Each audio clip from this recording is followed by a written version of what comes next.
ikaw gayon uban ug pagasunod gani kanamo Ginoo. Lord, ako ang among pagpasalamat nga kanimo ning tagnaas pagtagon tungod sa imuhang pabor, tungod sa imuhang grasya nga wala gayoy kinutuban, tungod sa imong bugma nga walay paglubad na padayon di mo ipakita o ipasinati gani kanamo bisan luyuman sa mga kasaypanan, luyuman sa mga kakulangon nganha kanimo Ginoo. Lord, nagpasalamat kami sa imong mga kahibulungan ng mga buhat, mga dagko ng mga butang na imong gihimo kani kanamo. Bisan ang Ginoo sa mga pagsulay, mga problema, ngamong nasinati sa kinabuhi kami nagpasalamat Ginoo tungod kay kining tanan. Gitugot nimo nga aduna gayon katuyuan dinhi sa mga kinabuhi. Nasayon kami nga imo kaming gisulay aron kami mahimong malahotayon, mahimong mulikon ang among pagtuo ug pagsalig kanimo Ginoo. Lord, pasaylo kami sa tanan namong mga sala na nahimo diha kanimo Ginoo. Nasayod ka Ginoo matag karon ug unya kami nakasalangan kanimo. Ug padayon ikaw na magapanday sa mong kinabuhi ug magahimo dinhi Ginoo nga putli diha sa imong atubangan Ginoo. Aron Ginoo kapasilunggan namo ikaw pinaagi dinhi kinabuhi Ginoo. Padayon ako nga nagaampo dinhi imong katawhan Ginoo na padayon ikaw na magapatalingo pamati sa ilang mga pag-ampo kanimo ug pagalig-on sa ilang pagtuo pagsani kanimo nga dili kay sila mapukan o matumba Ginoo sa mga unos nga may guunya diha sa mga kinabuhi. Padayon usab ako nagaampo Ginoo sa tanan nga nahimo Ginoo nga biktima Ginoo sa nahitabo nga linog dito sa Cebu Ginoo sa lain-laing na mga munisipalidad o cities Ginoo sa Cebu province Ginoo na ikaw magahupay sila mga kasubuanan o paghahatag kanila o paglaom kaliwala man Ginoo sa nahitabo kaliwala man Ginoo sa ilang mga kaguluhanan kaliwala man Ginoo sa ilang gidangatan Ginoo. Padayon ikaw na magatatlog sa mga lain-lain na mga opisyalis sa gobyerno o sa mga private na mga sektor Ginoo na magapakita sa ilahan Ginoo nga pagpakabana sa mga tao nga nahimong biktima sa mga linog Ginoo aron na sila makabangan nga magapadayon ngadto sa unahan o padayon nga pagabarog Ginoo sa maabot ng mga adlaw. Ikaw Ginoo sa magapalig-on sa ilang pagtuo o pag-remind kanila nga anak ka Ginoo buhi nga pwede nilang kaduulan ug kataguan panahon sa ilahang mga nasinati at kalamidad Ginoo. Padayon ako nagahampo sa nagtabo usab nga sunog diha sa Piapi Boulevard Ginoo. Daghan ng mga balay ang naugdaw Ginoo nitong miaging duha ka gabi nga milabay. Diin daghan sa mga pamilya ang nawad ang panimalay. Ako nga pag-ampo na padayon ikaw usab na comfort kanila ug magatabang kanila nga luyugan sa ilang trahedya nga nasinatian Ginoo sila magapadayon dito sa unahan hangtod nga magapadayon sa pagbangon uban sa pagsalig ug pagtuo nga kanimo aron dili sila kawan-an ang paglako. Padayon sa ako nagaampo sa mga adunay mga balatian. Lord, have mercy on them Ginoo. Mga minahalman sa kinabuhi, mga kahigalaan o mga kaigsuunan, mga tao nga nagapaalin diya sa ospital o na sa ilang mga balay. Lord, ikaw mag-aayaw kanila. In Jesus' name, I declare healing diya kanila, Ginoo. Bisan pa Ginoo sa among panggobyerno, Ginoo, nasayod ka Ginoo sa among panggobyerno. Nadaghan karon ang nituaw Ginoo na nagapangitabo na pagpangurakot diya sa gobyerno. Lord, ikaw mag-intervene nini nga nasod labi na sa mga kinabuhi sa mga politicians o sa mga kinabuhi sa mga tao nga nanarbaho diya sa gobyerno Ginoo. Naunta Ginoo mubati sila kahadlok nga nakanimo o mubati sila kaluoy sa mga Pilipino sa mga tao Ginoo. Naunta Ginoo mabuhat sila Ginoo nga adunay pagkamatinud-anon Ginoo aron nga masinante sa Pilipinas Ginoo ka mugaway sa kinabuhi sa mga Pilipino tungod sa mga kaayuhan nga nasinati Ginoo nga hinimuan gikan sa mga tao nga gisaligan diha sa gobyerno. Lord, I pray na ilang ka gining ilang ka sila Ginoo nga sila unta Ginoo matinud-anon Ginoo sa ilang mga mandato. Sa among pagpadayon karon Ginoo padayon ikaw na magauban ka namo. Mga ministeryo sa among kinabuhi Ginoo. Magapuno ka namo sa imong presensya name I pray. Amen. Palihog ko, magpapalatan. At doon sa pag-offering ko, at nihatag ang alam na sa kong Diyos na ay kalipan sa itong kasing-kasing. Muhatag sa kalipan, ina sa Ginoo. Muhatag sa kalipan, ina sa Ginoo. Kay Gorda ang Diyos, o sa Bigaya, sa malibang kasing-kasing. Hallelujah.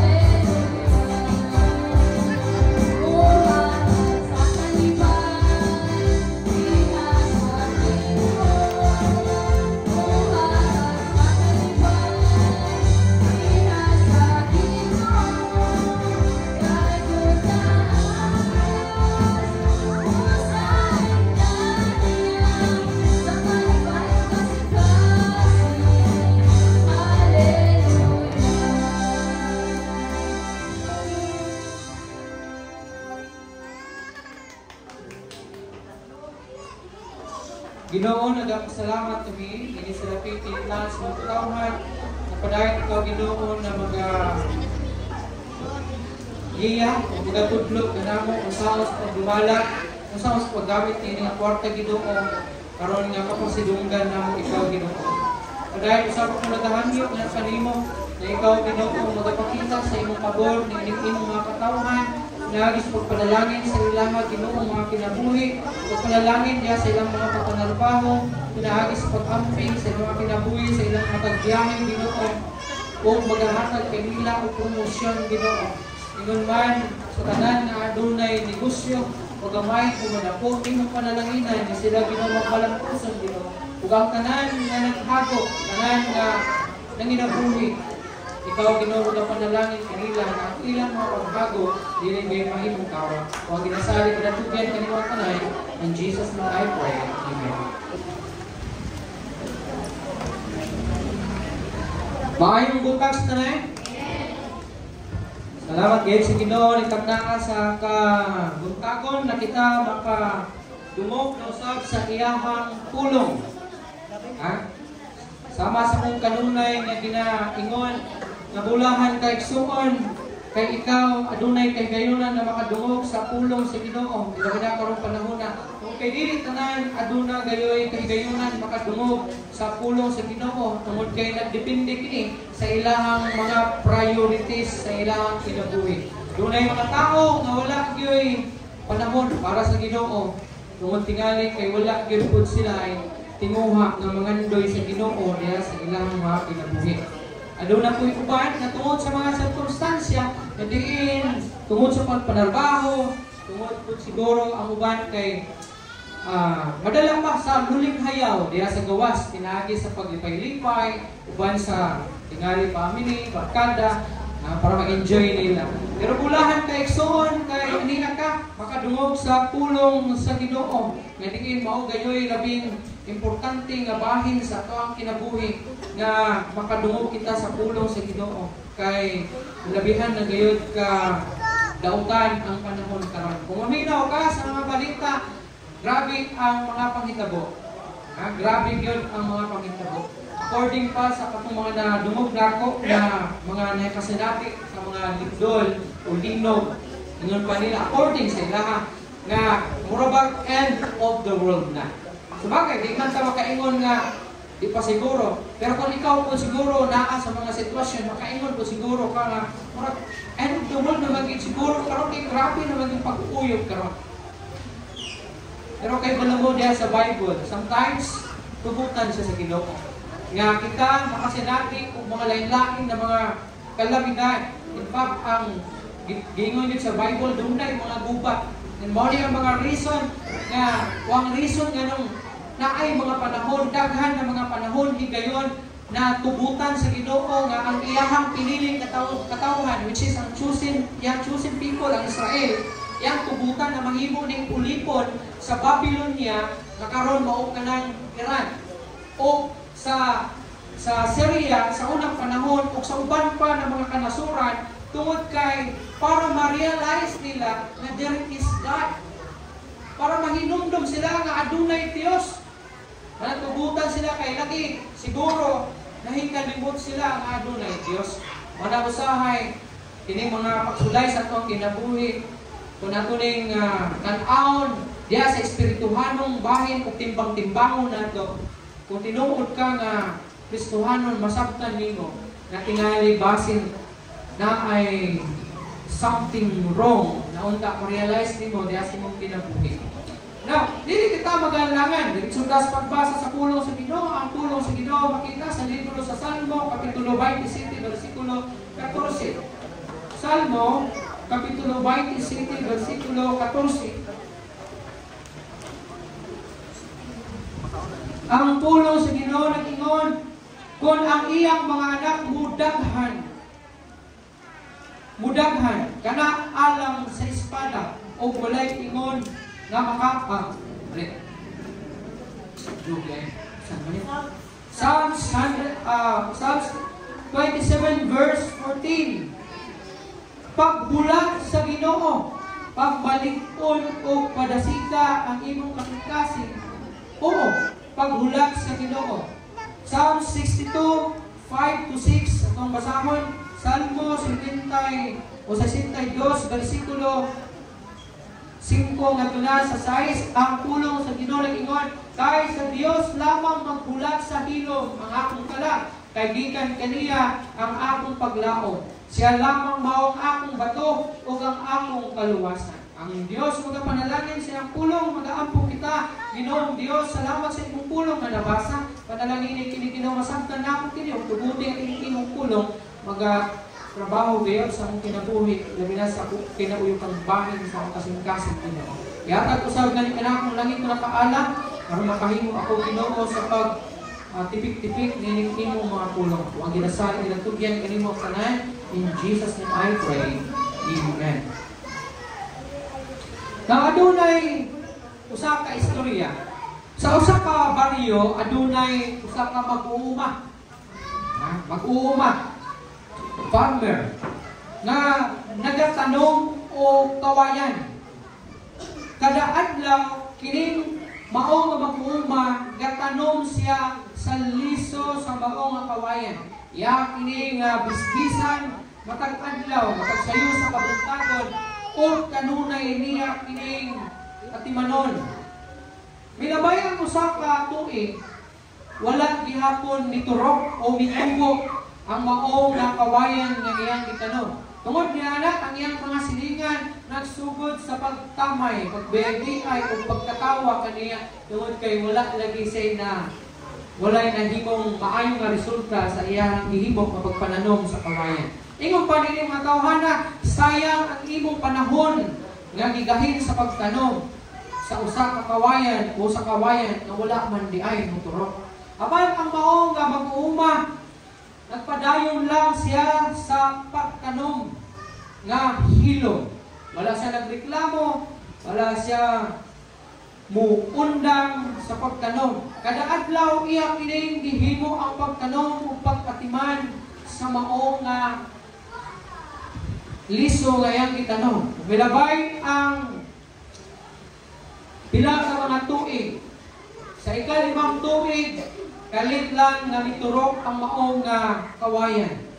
Ug sa usa ka bulan, ang kawayan gikan pagturok niabot kini og 30 feet ang gitas-on o sobra pa.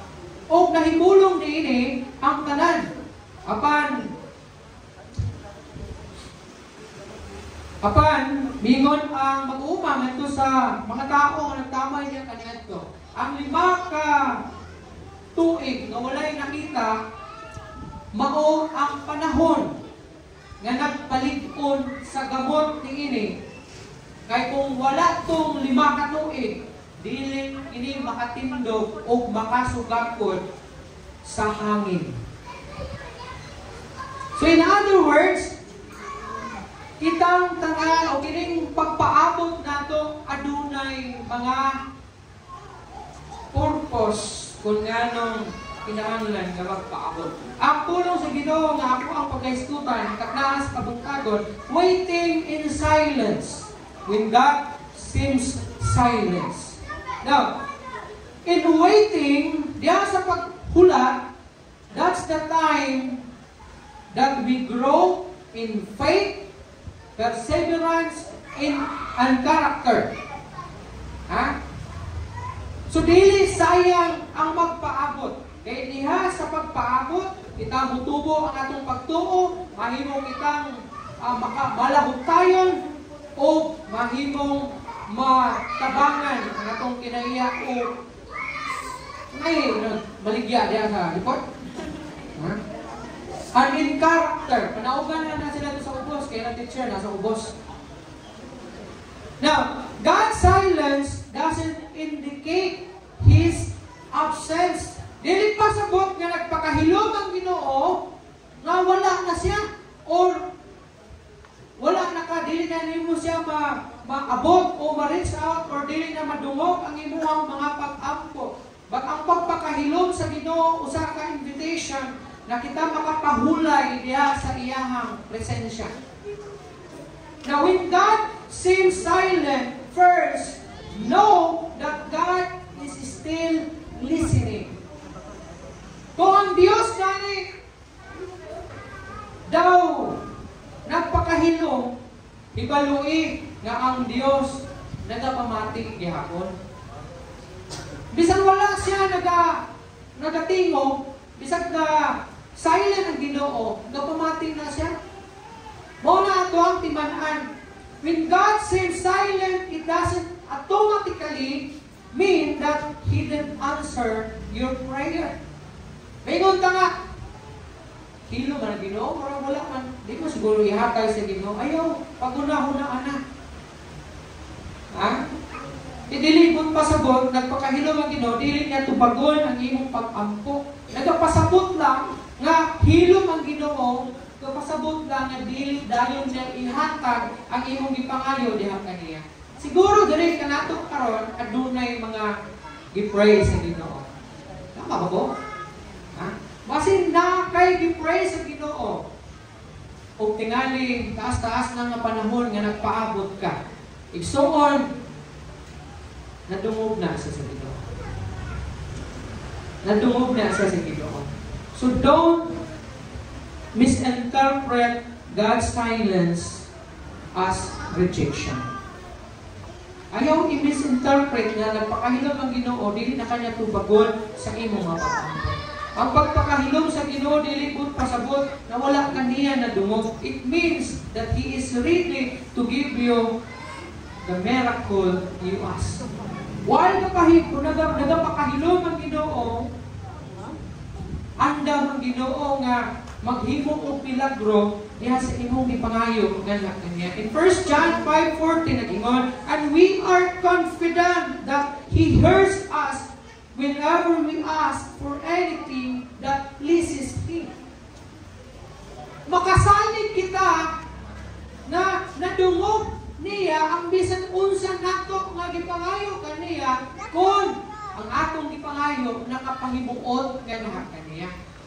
So while waiting sa ato ang gipangayo sa Ginoo, make sure na mahimuot ang Ginoo, malipay ang Ginoo sa mao nga gina-pray nimo sa iyaha. Kay base nang gina-pray nimo sa iyaha, mo'y hinungdan na mahilayo ka sa iyaha, di ginanihatag sa imuha.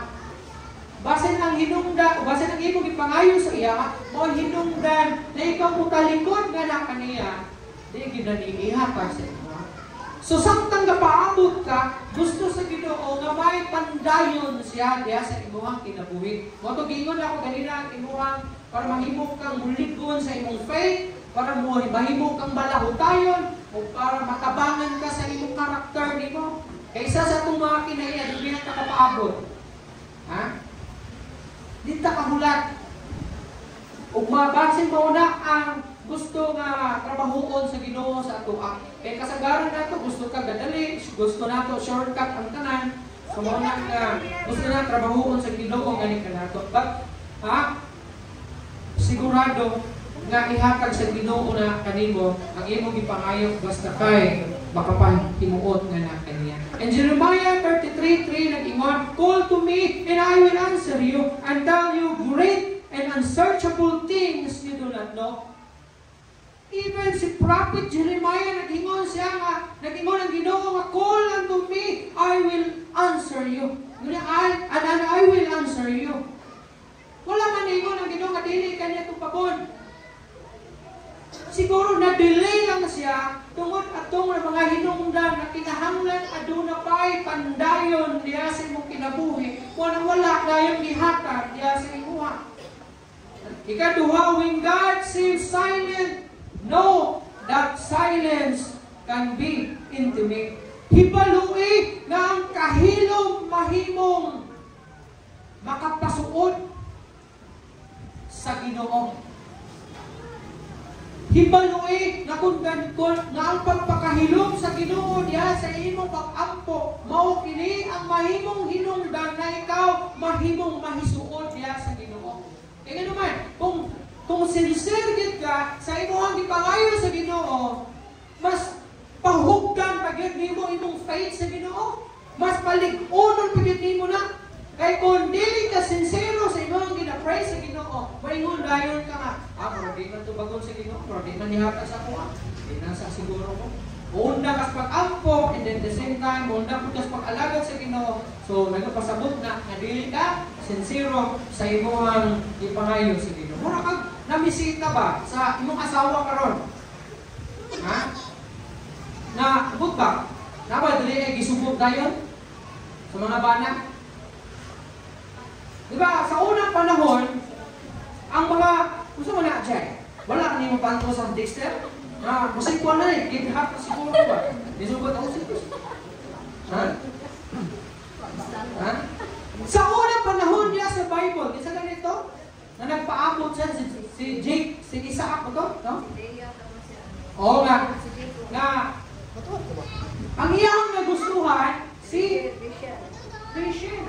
Pero, ganyan sa nilaban, na kinahanglan hindi mo maghako, magtrabaho, mo na nasunod sa mga karaang mga Pilipino. Na, kinahanglan hindi mong magbugha sa kahoy dito, magkabuog tubig, tapang kagdaro dito sa umasa yung tatay. Para mapakita nimo na matinun-anon ka sa iyang anak na gusto dito na, gusto nimo siya makasawa. Dili pareha karon nga, chat na lang ba? Uyab na.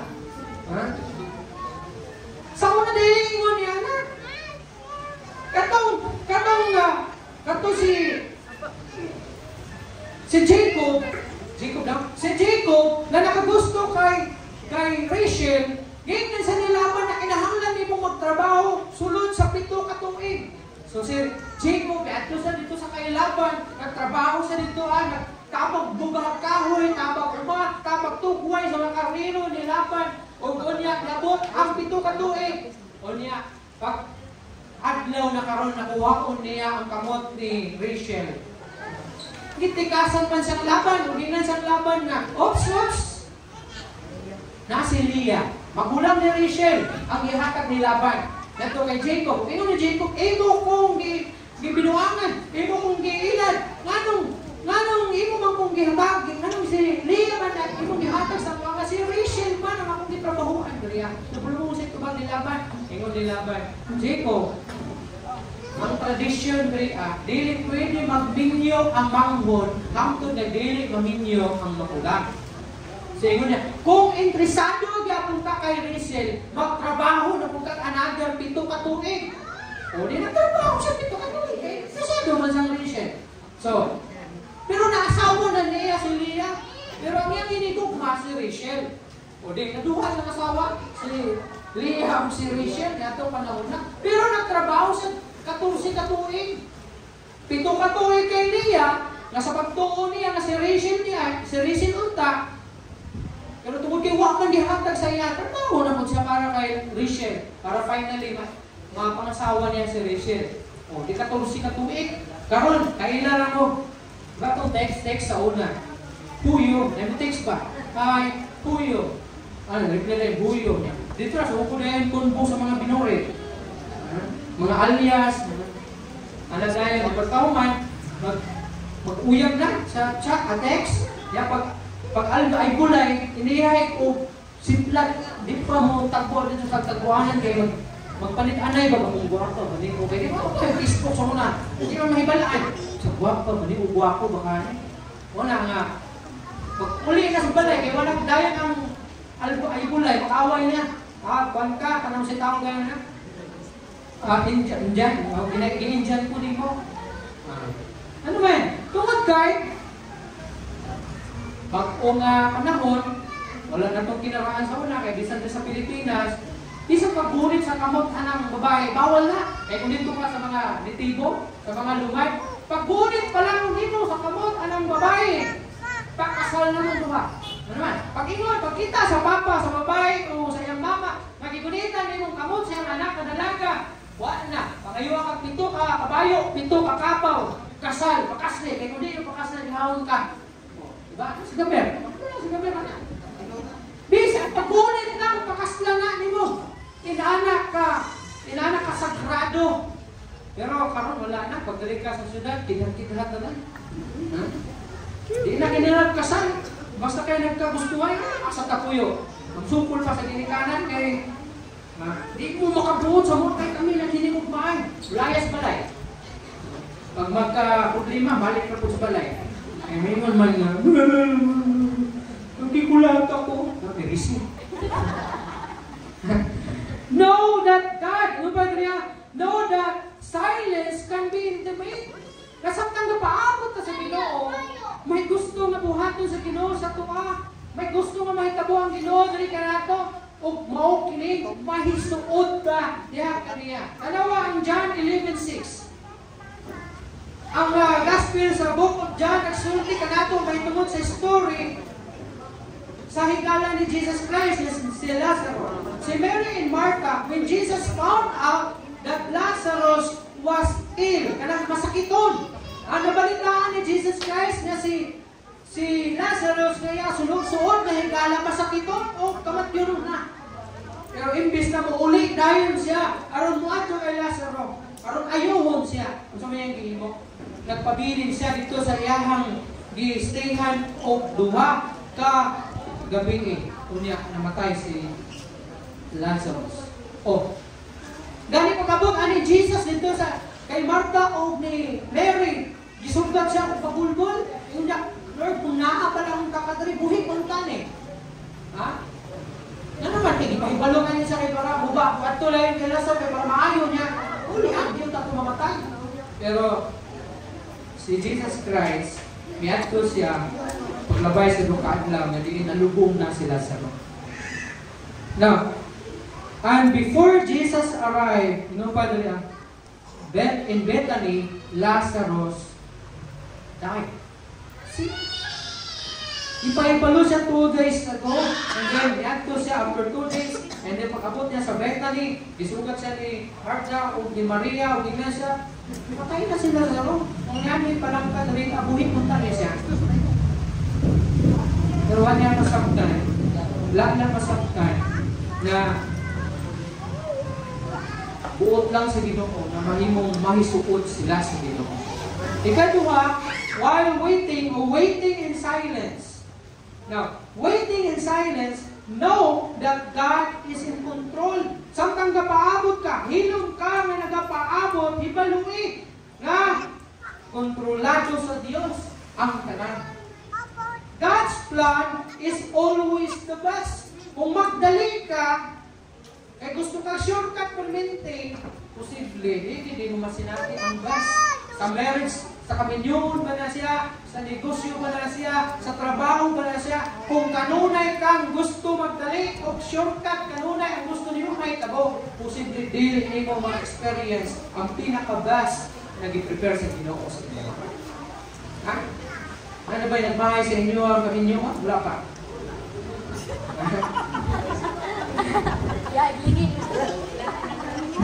Wala kayo nakita ng ulo. Nagbuko ako kayo. Kasi kusingin lang ka. Magmamay ka ba?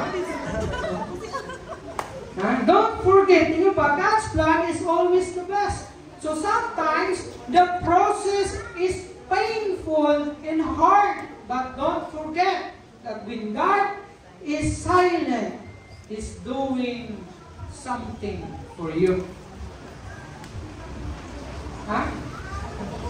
Usahay ang pagpaabot, sakit.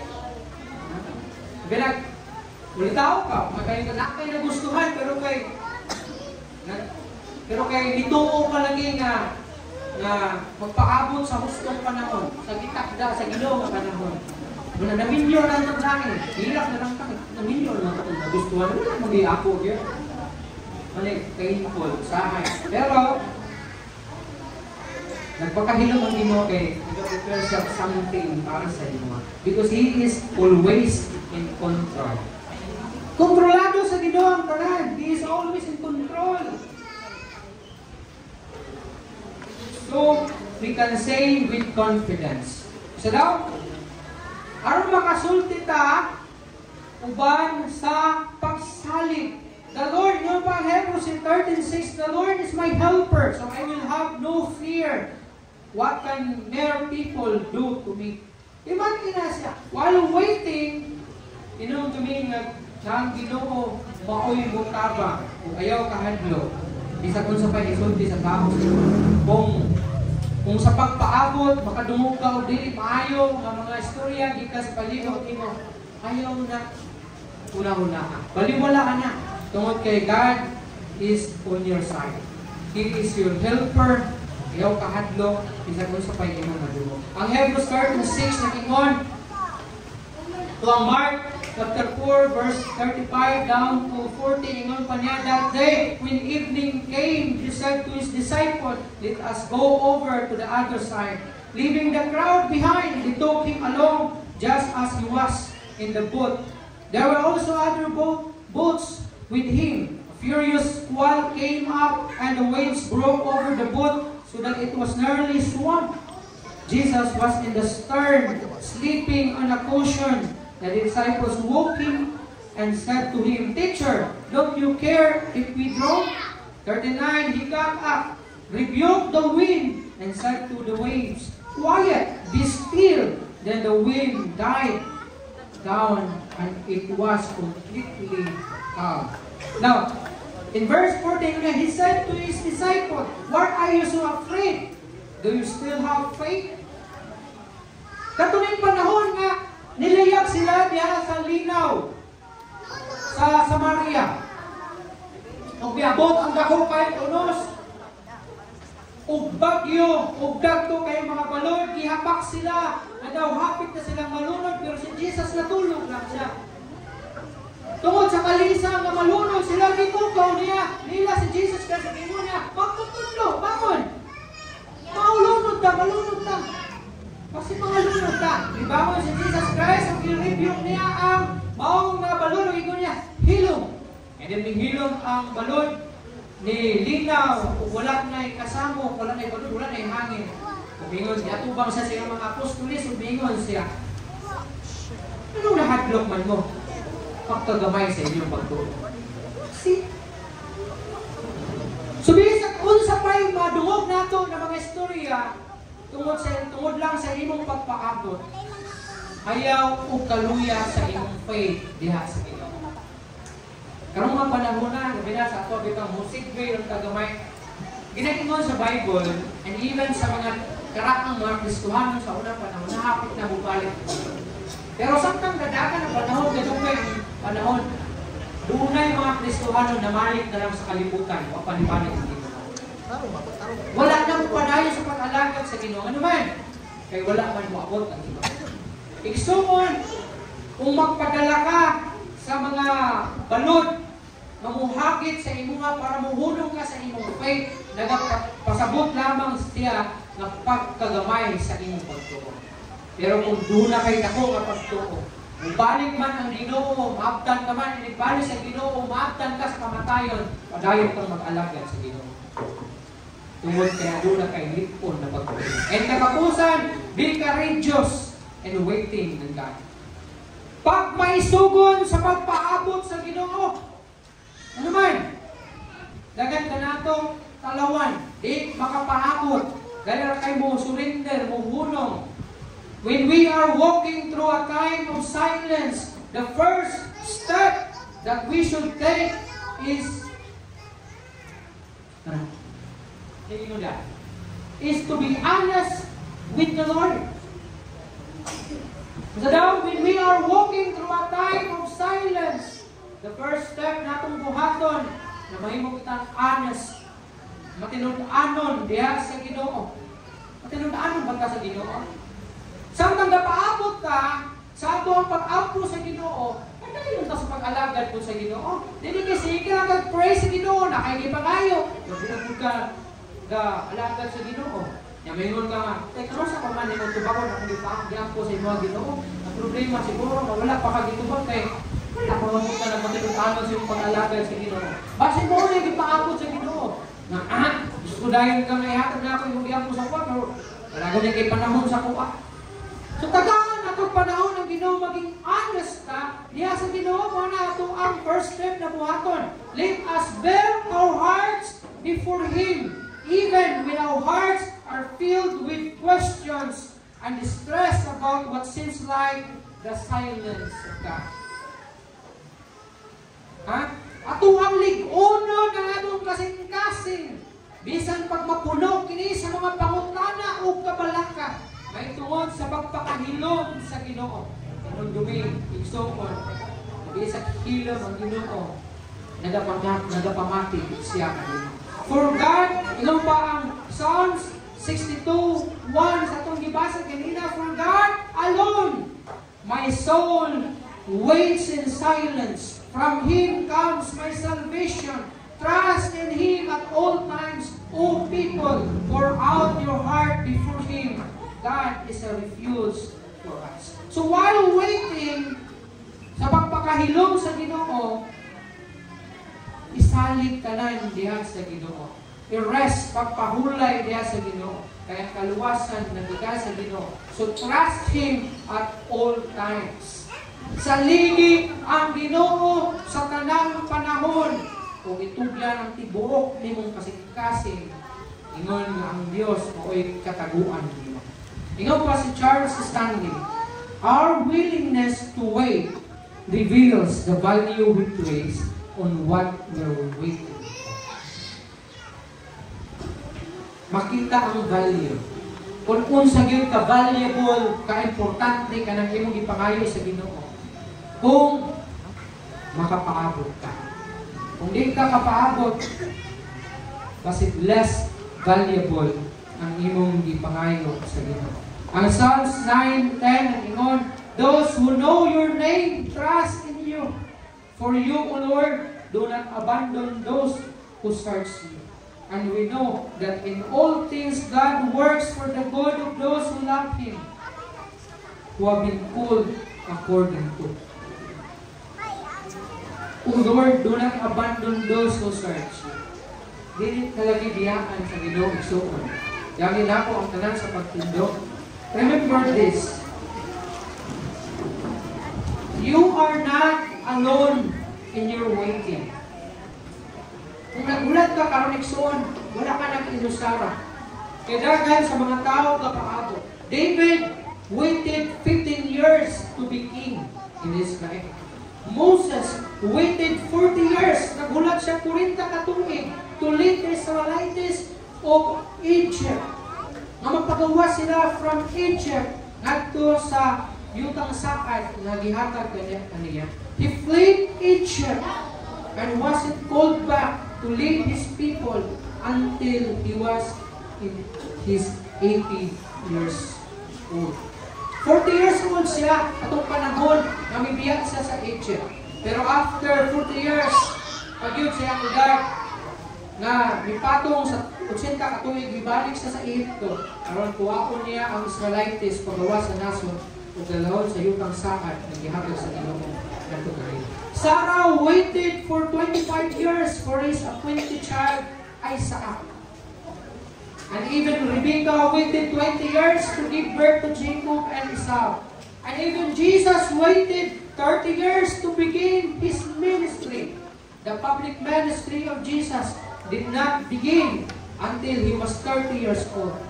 And the following 3 years of His life were filled by living alongside His disciples and the people. Igsoon, waiting has taught us that when God seems silent, waiting has always been a fulfillment. Let us pray. Amahan na mo kalangit nun, galay ko sa Ginoo, ikataas sa kabuntagon. Salamat Ginoo sa inyong pulong na remind ka na mo may tungod sa pagpaabot, pagpulat Ginoo. Lord, nasahit ka Ginoo sa mga nakakaroon diri ka. Maybe naa sila yung ipangayon nila kanimo. Pero until karon wala pa din nila kini maangkon Ginoo. Lord, nasahit usab ikaw, nasahit usab kami nga ikaw Dios nga